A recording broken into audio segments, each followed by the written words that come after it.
Pump ਤੋਂ ਤੇਲ ਪਵਾਇਆ 5000 ਦਾ, ਵਿੱਚ ਪਾਣੀ ਆ ਰਿਹਾ, सही हो गया। ਇੰਜਨ ਦਾ ਪੰਪ ਬਹਿ ਗਿਆ ਬਿਲਕੁਲ, ठीक हो गया। ते 85 ਟਰੈਕਟਰ ਦਾ। और किहड़ी गड्डी दा नुकसान ਇੱਕ होया? ਮਲਕਾਂ ਦੀ ਗੱਡੀ ਦਾ ਵੀ ਬਹਿ ਗਿਆ ਪੰਪ। सही हो गया।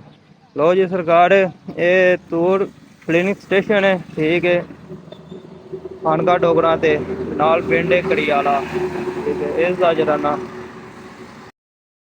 अच्छा जी, इसकी अगली स्टोरी ये है कि जब इन लोगों ने पेट्रोल पंप पर मौजूद लोगों से एहतजाज किया कि ये जो आपका पेट्रोल है इसमें पानी मिक्स है और हमारी गाड़ियों के इंजन ख़राब हो रहे हैं, तो ये आप देख भी सकते हैं कि ये पेट्रोल पंप के ऊपर ही पेट्रोल जो है वो इस गैलन में डालकर दिखाया जा रहा है। तो इन्होंने बड़ी चालाकी के साथ पुलिस को धोखा देते हुए एक एफआईआर भी दर्ज करवा दी, जिसमें इन्होंने इल्ज़ाम लगाया कि ये जो लोग हैं ये हमसे पता मांग रहे थे, जबकि इनकी जब बात तय हुई तो इन्होंने एक बताया था कि हम आपको आपके जो नुकसान हुआ है उसके पैसे देंगे। जब उन लोगों ने कॉल की कि आप हमें पैसे दें, तो इन्होंने उनकी कॉल रिकॉर्ड करके पुलिस को चकमा देने की कोशिश की कि जनाब ये लोग जो हैं वो हमसे पता मांग रहे हैं और पहले भी पता मांगते रहे हैं।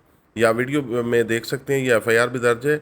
इस बारे में डीपीओ हाफिजाबाद आतिफ नज़ीर ने नोटिस भी ले लिया है और वाक़े की जो इंक्वायरी का हुक्म भी दे दिया है, और पुलिस जो है इस बात पे जो है वो अब इंक्वायरी कर रही है कि आखिर ये पर्चा दर्ज कैसे हुआ।